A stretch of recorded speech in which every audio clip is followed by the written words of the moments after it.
Hey everybody, welcome back to the LuckyDog podcast. This is your host, Elias. This podcast is sponsored by EliasRoushMedia.com, photo, video, digital media production.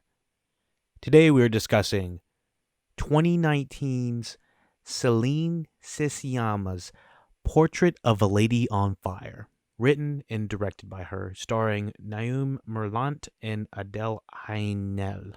I'm sure I got those pronunciations probably a little bit to a lot wrong, so bear with me. I've got this, sluggish American accent that is trying to pronounce these, exquisite French names. So, I'm sorry that I don't have the exact pronunciation on that. But this movie is set in France in the late 18th century. It tells a story between a forbidden friendship between an aristocrat and a painter commissioned to paint her portrait. So off the top, you're like, what's the big deal about the Portrait of the Lady on Fire? I've heard tons of if you've heard anything about it, there's tons of positive critical reviews of the movie. Very strong female-centric led, beautiful cinematography if you've seen any of the commercials or any of the advertising. But really, what really makes this film tick? Well, like I said off the top, it's the strong female backbone that is really the forefront of this movie. There's hardly any men in this movie. And what really sets this movie apart from other movies of its nature, there really aren't that many other movies of its nature. That's kind of the point, is this movie is going in directions and showing things that most movies would take the male gaze, or they would take a more standardized approach of storytelling. This is so artful, and it doesn't feel it doesn't feel tedious. It doesn't feel like precocious. It doesn't feel like it's snobbity or in that realm. It feels very down to earth between two people having a real friendship within this movie. And the whole premise behind this is this painter is hired to paint for this aristocrat, and they have to paint the daughter. And the daughter does not want to be painted. So they have to do this entire painting by memory. And she has to act like her friend and hang around. The painter has to act like her friend and hang around her so that she can memorize her face at night to go in her room and start sketching her for the people that hired her. And so the main actresses are let me see. Marianne is the young painter, and she is taken to an isolated island in Brittany, which is what I believe is a small island off the west coast of France, specifically in the 18th century.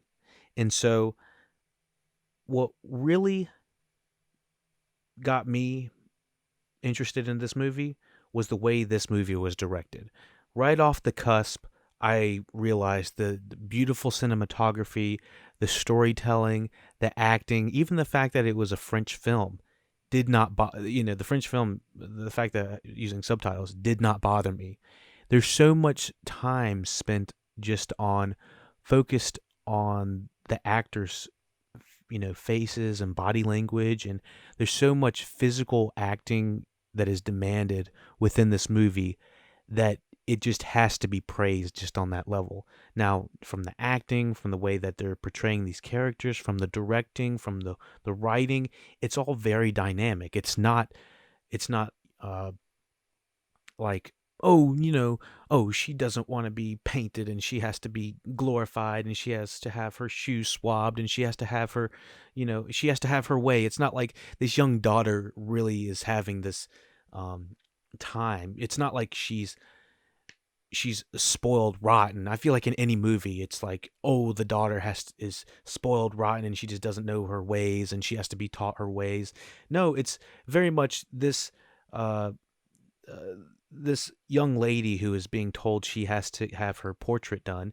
The reason she has to have her portrait done is because she has to send it. It's basically the 18th century version of a Snapchat. She has to have her portrait created so that it can be sent to a man in Europe so that he can be wooed by her and so that he accepts her for a marriage. So it's all leading for this standardized unit of marrying marrying a guy.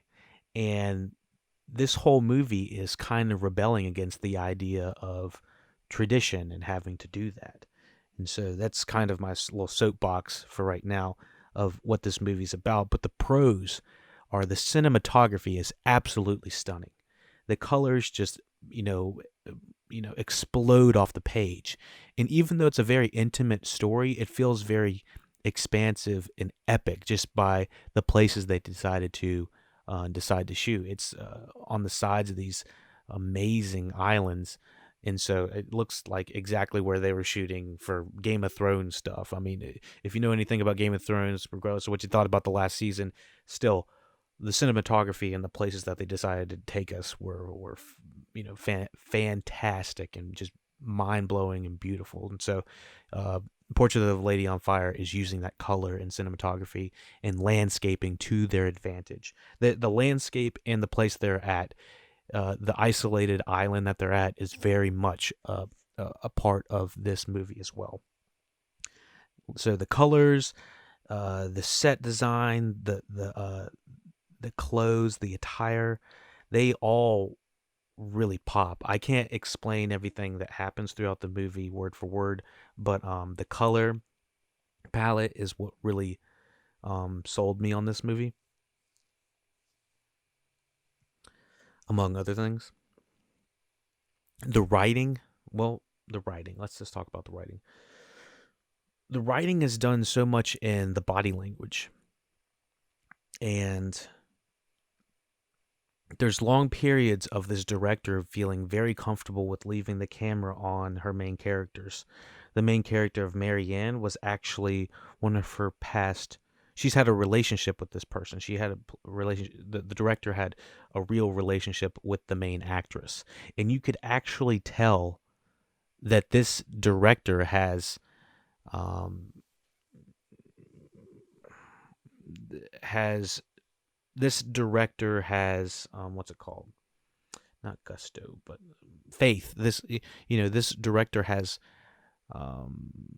this director has faith that this actress can hold a scene just by using the looks on her face. And I swear there's probably 20 minutes of this movie, or maybe a little bit less, where we're just staring at people's faces in complete silence, mostly just observing, mostly because we start to think of people in the way that artists and like the young lady Marianne is starting to think of people. I mean, she has to think of the way the eyebrows are curated versus your lips versus your skin complexion and your ears and just all the small and essential parts that make up who you are, especially in a portrait, become that much more relevant. And so, yeah, overall, I was mind blown by this movie just from a technical standpoint, let alone from the story standpoint. Like I was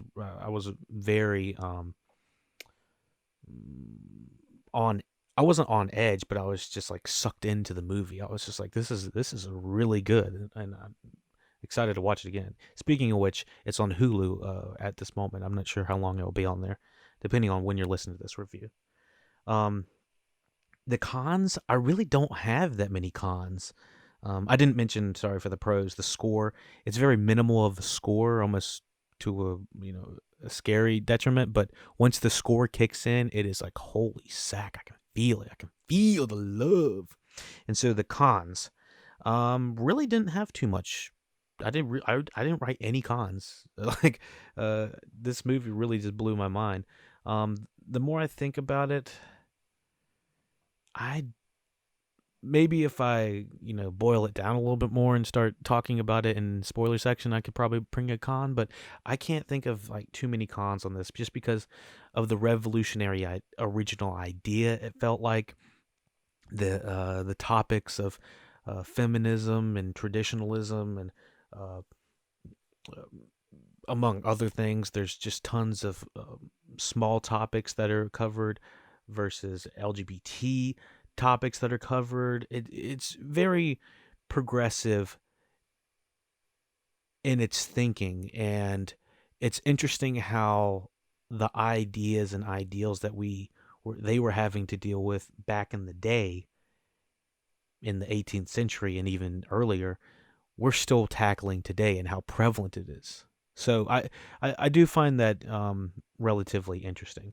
So if you have not seen, if anybody in the chat and anybody live or YouTube, Twitch, whatever you're watching, listening, first of all, thank you for listening, watching LuckyDog Podcast. We couldn't do this without you. 5 stars. Subscribe on YouTube if you want to get all this good, juicy content early. Overall, I would totally recommend Portrait of a Lady on Fire. Let's hop into this review in spoiler section, and we can talk a little bit more about Portrait of a Lady on Fire and some of the notes I took down on it. Wonderful movie. Totally would recommend it. It's something that I would say that you probably would want to see and not spoil yourself. I'm all about movie reviews and everything and jumping into the spoiler section, but sometimes it's nice to just absorb a movie and not have any idea what's going to happen in on the flip side. And having that conversation is nice to have once you've actually seen it. So it will not deter anybody, not to deter anybody, but just wanted to let everyone know we're about to hop into the spoiler section of Portrait of a Lady on Fire.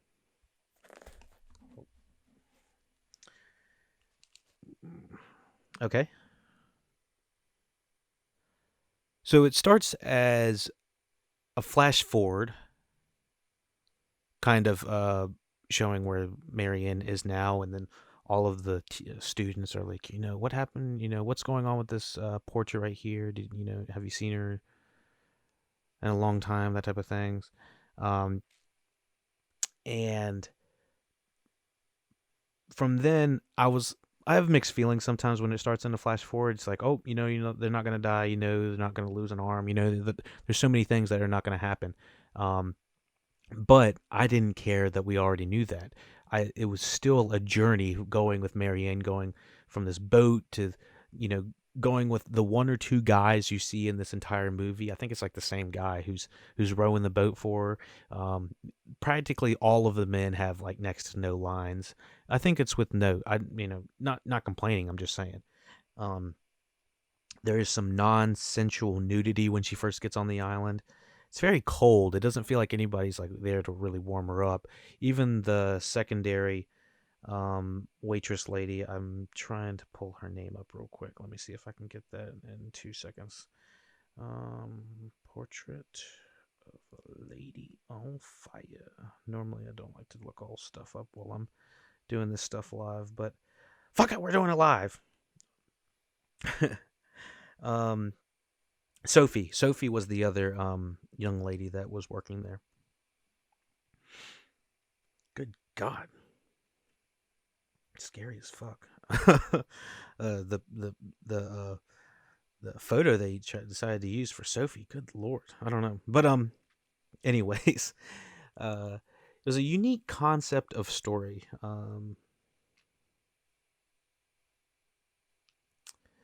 So when we're doing this flashback of telling the story of how she got onto Heloise's island, the island called Brittany, right off of France,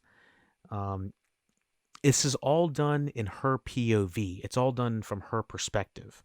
And so when we're kind of, enriching, when we're learning about this island, when we're learning about Heloise and her kind of weird proclivities and whatnot, I thought it was going to be a lot more about Heloise being really just I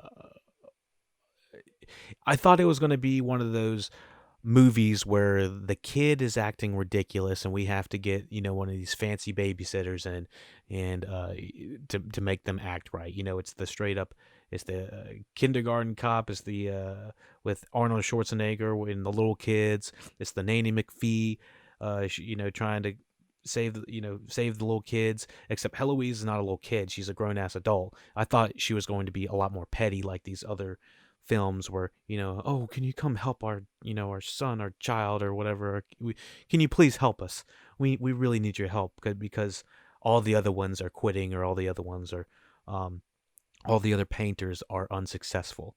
And so uh and there's with reason, she doesn't want to get, Heloise does not want to get married, mostly because at a certain point we find out she's bisexual, if not gay, and so is Marianne.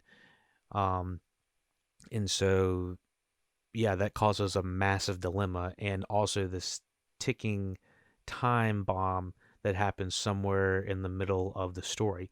And so, going into the story, I kind of forgot, or I just didn't know exactly how prevalent the love story was going to be in this movie, and I couldn't tell if they were going to fall in love at first.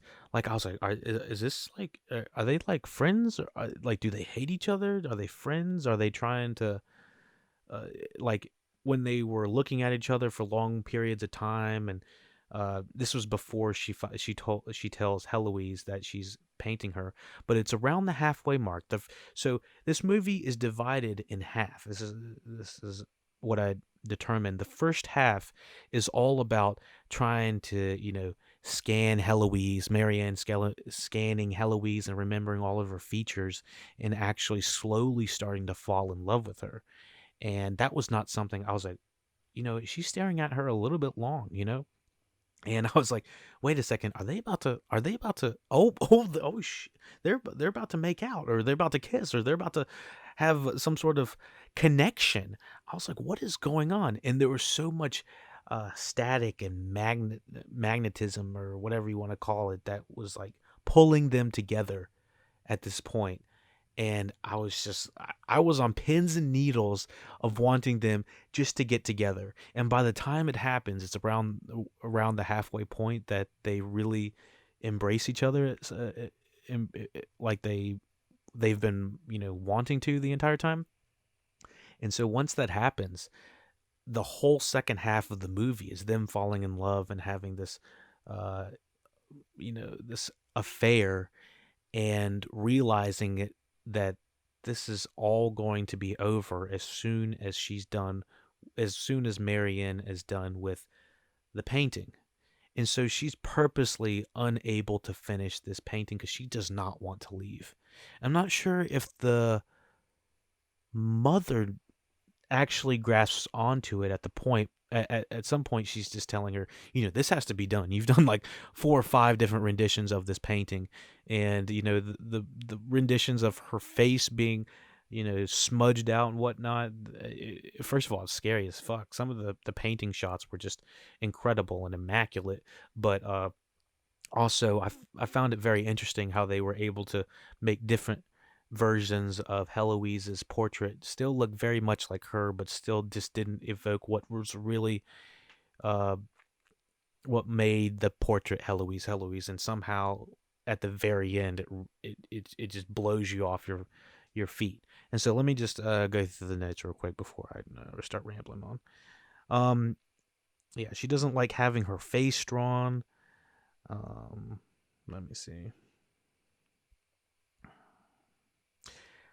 So the first reveal of Heloise in this chamber, and Marianne trying to get a glimpse of what she looks like, is put in Marianne's perspective. And so this is like the very first scene they're about to approach each other and meet each other. Um, it's like shot like a horror movie, or it's shot like a thriller, and we are Marianne trying to like physically catch up. The camera is trying to catch up with Heloise, running away from the audience and us, in the painter, Marianne. Like, we're trying to just get a small glimpse, and it is extremely frustrating because she's covering her face. This is even before covering your face was cool, or before it was mandatory, or whatever what you want to call it, before this craziness happened, the pandemic. But they were doing it way longer before that, and so uh, just that first ultimate opening, having these scenes of these beautiful people in these massive dresses and this attire that is out by the open ocean and sea and blue and greens, and just the colors are just popping off the screen. I was loving it. And you're just trying to get a glimpse of these beautiful eyes that are right there. And yeah, I think I fell in love with these actresses as we were as we were watching it, because the camera just lingers on them, and they are just they're they're gorgeous actresses, obviously. But not only that, it feels like the camera is in love with these people. Like, it really trusts these people to hold a scene. And and for me, it makes me feel like I can hold a scene in my videography a little bit longer than I normally would. Not like awkwardly, but there's seems to be some sort of way that you can shoot a person's face, showing them extremely determined doing something for an extended amount of time, that this movie showed. I mean, we're in the perspective of Heloise's painting, looking at the painter, becoming from the painting's perspective. And I think we sit on there for like 2 or 3 minutes is what it feels like. Kind of, there might be short, small edits that splice Heloise actually in the pose, but it was immaculate. And seeing just the expression on Marian's face is just extremely determined. I was absolutely loving this movie, and I love the execution of how they were showing the painting come to life. And so, what else do we got on here? What else do we got on here? The main chick, what is her name? Nome Marlant. Again, I'm sorry if I said that wrong. I'm not even going to try to attempt pronounce uh, uh, perfect pronunciation. But the character of Marianne, I was really getting Rey from Star Wars vibes. Did anyone see this and get like Rey from Star Wars vibes? That's what I got from this. I was like kind of getting that same energy. Is Rey English or European or something? I don't know where she's from. I don't ever think I've heard her with a non quote unquote Star Wars accent or whatever she's using in Star Wars. Um, yeah. So yeah, she's Heloise is covered from head to toe basically for the first quarter of the movie, and just trying to get her to take off things, or take off a face mask, take off the crazy jackets and stuff like that. Like, there's things that they need Marianne wants to see that she can put on the portrait, and so it's just like a struggle getting her all this shit off, and a lot of it is done with little dialogue.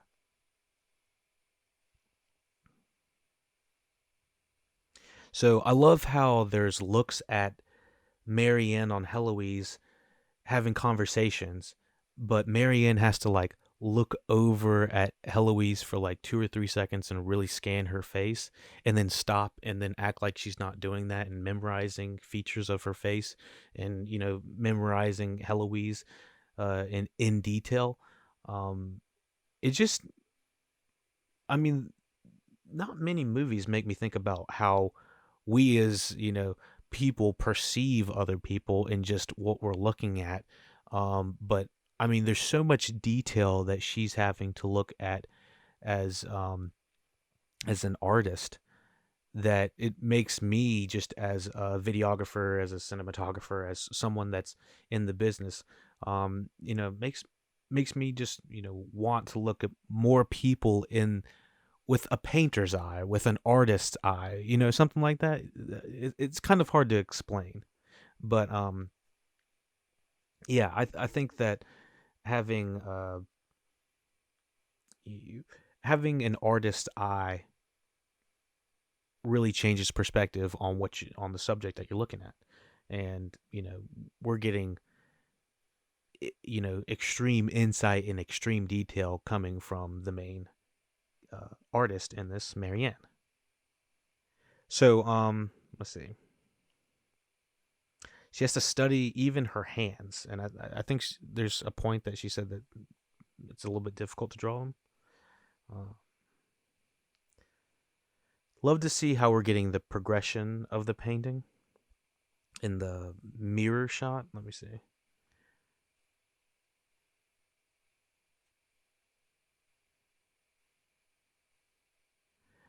She asks if she can swim, and then she lets her go in the ocean. I was like, there's multiple times in this movie they kind of just let them go do their own thing. I was like, oh shit, okay, I guess that's what's gonna happen.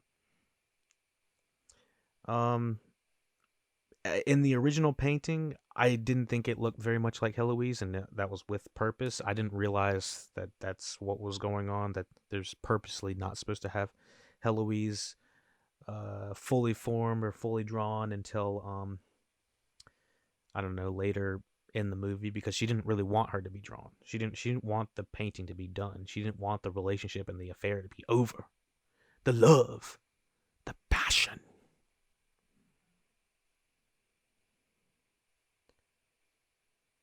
So I did write the film shifts gears when she starts to pose for her. This is around the middle part where they decide that they do want to have an affair. They do want to have, whatever you want to call it, the friendship, the love, the relationship. Um, but also there's this side sub portion about abortion and the handmaiden needing help with an abortion and not having really access to it, and they have her go on these series of trials, I guess, that they thought would cause an abortion.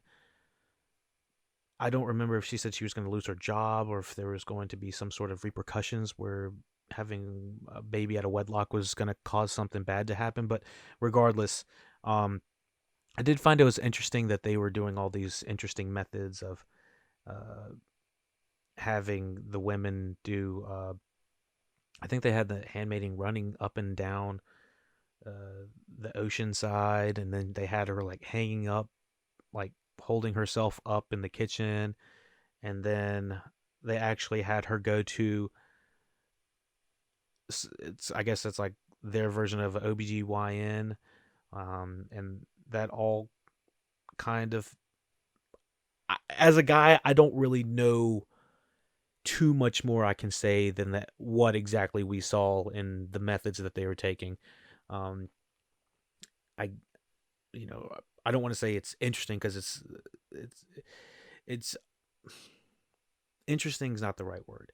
It's enlightening and it's delicate and it's a topic that's hard to tackle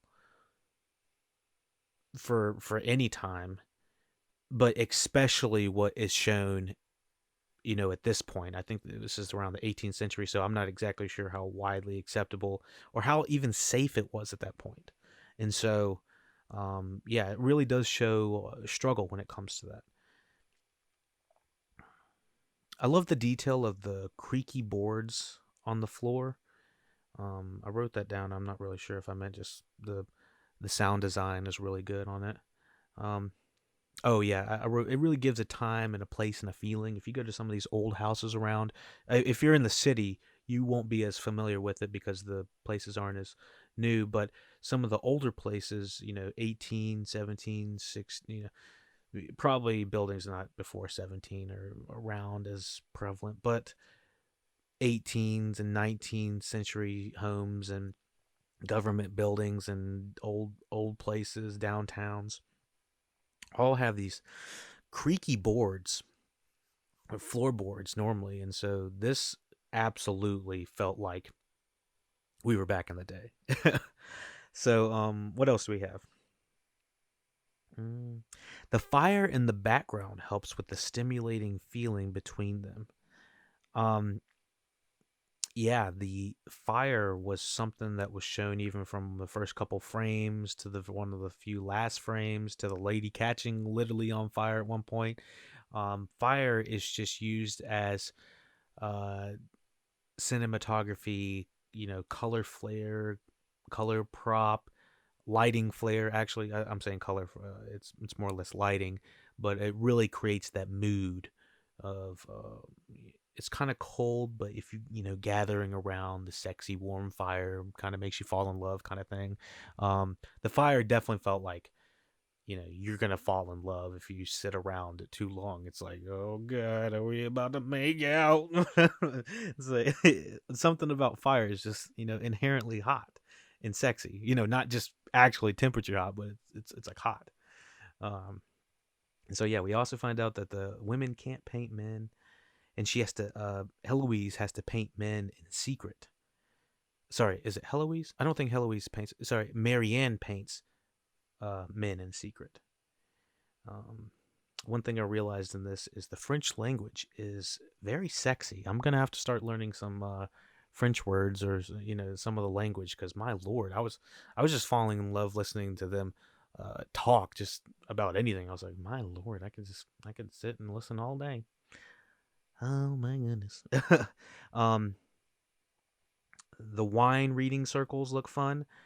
Thinking of what would you do in this 18th century period on an island that's this beautiful. Obviously that would be fun, but there isn't tons of things to do. There aren't tons of people to hang out with. There, you can't really go hang out with men, women, young people, old people. You can't really go do things. It's living 18th century Brittany, the island west of France, is probably about as much to do as there is to do in COVID-19 downtown New York, or downtown Seattle, or downtown Chicago, any of these big cities, because you probably can't do all that much, especially uh, well, at this point, because we're going through the pandemic at this point. If you're listening to this in the future, you're like, wait, what are you talking about? No, the COVID-19 has all the major cities shut down. All of them, anything over 10 people is restricted essentially, and so events and live live events and businesses and stuff all shut down temporarily, and so um, yeah, I don't playing card games, um, doing book clubs, wine reading book clubs. It looked like fun that they were having in the Portrait of the Lady on Fire, um, but I can totally see how that would start to get a little bit old. But they look like they're having a great time in this. They look like they're having the games. They're playing like it's sort of like no, they're not playing a game. They're reading books, or reading stories and stuff like that. They look like they all are having having a decent time, regardless of the situation. Also, Heloise, I believe they said Heloise's sister committed suicide, and she knew she committed suicide because of lifestyle or something. I might need to go back and do some research on that. It really has been a month or two since I've seen this movie, but still, yeah, something happened to her sister, and something terrible. And maybe was try to force to be married or something. I'd have to go back and check. Um, let's see.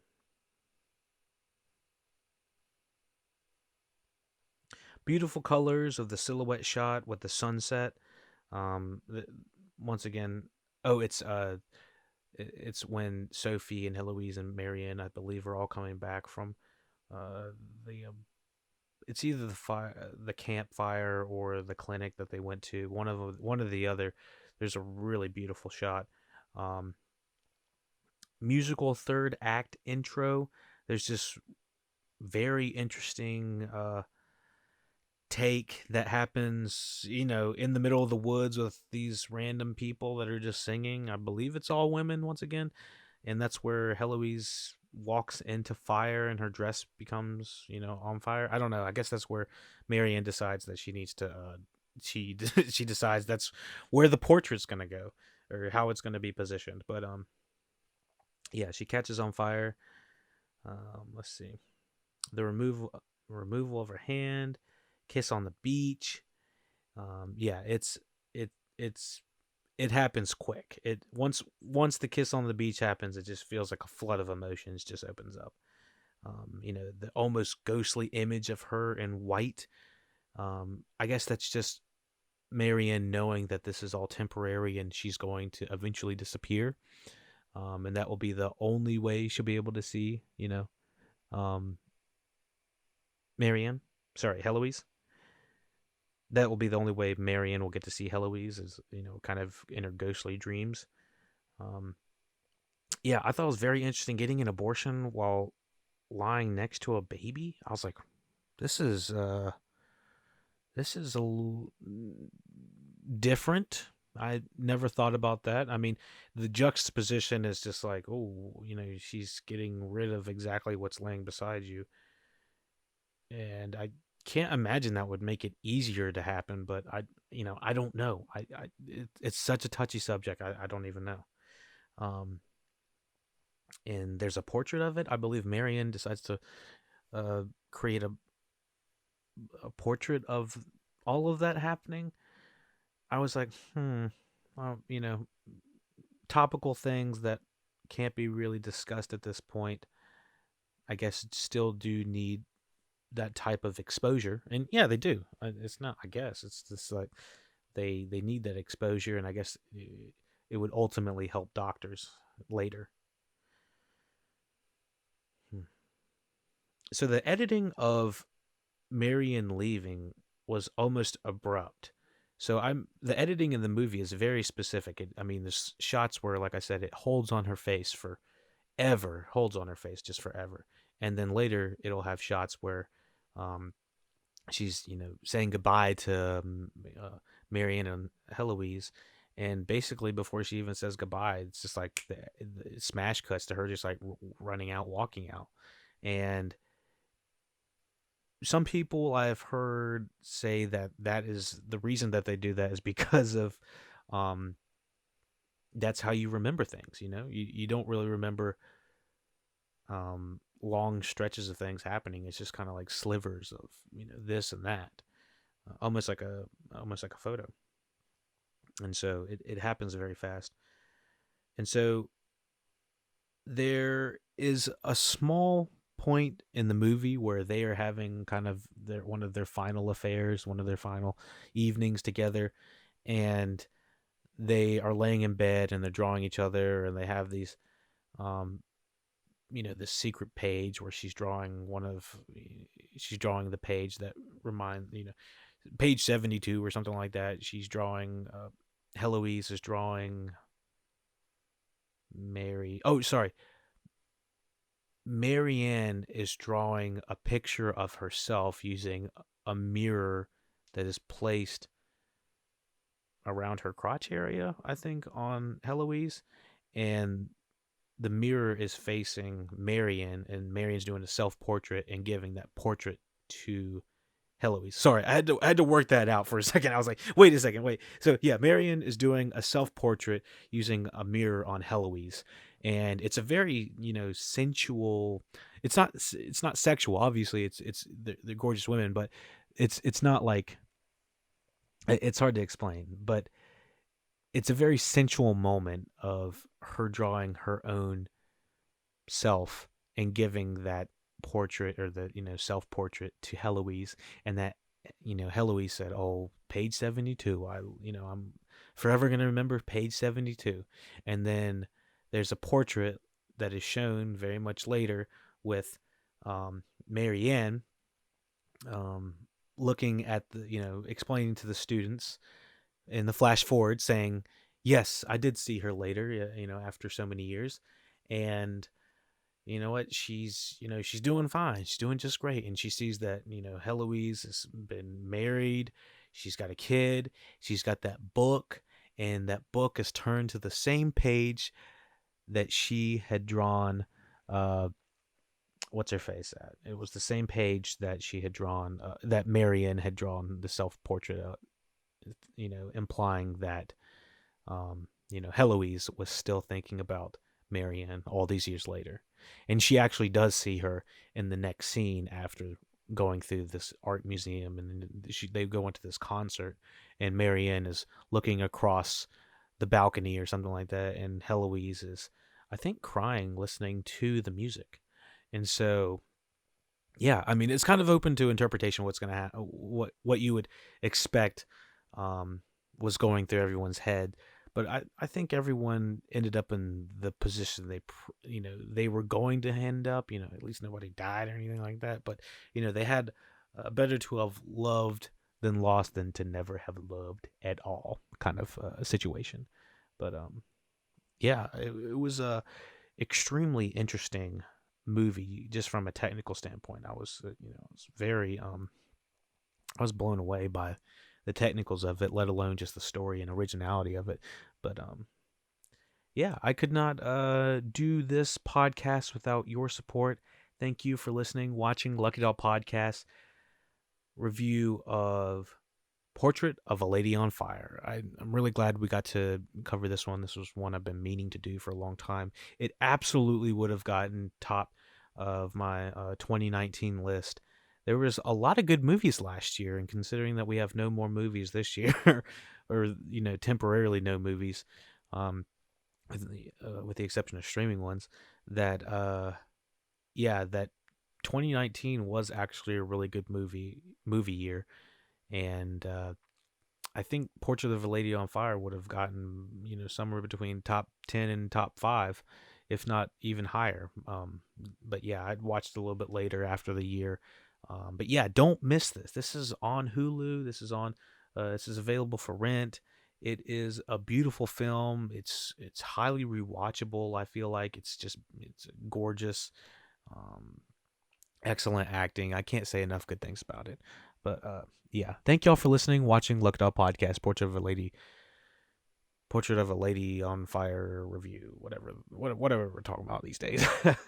But yeah, check out Money Heist on Netflix. We're on part 4 right now. It's part 4, season 4, whatever you want to call it. Check out. We have all the other previous seasons covered. We check the SoundCloud out for that. The platform movie review is out. Check YouTube for all of the SoundCloud podcasts early. We release all the podcasts early on YouTube, so be sure to subscribe there. SoundCloud is obviously number 2 place that you need to check all these places out for the podcast. You can subscribe early. You get all the podcasts on SoundCloud on Tuesdays. You get all the YouTube videos early. We got a Discord group. We have a YouTube. We have a Facebook. We got all the social medias. And before I continue to ramble on anymore, I'm going to go ahead and sign off. Thank you for listening. Thank you for watching. 5 stars us on Apple iTunes. We could not do this without your support. Thank you.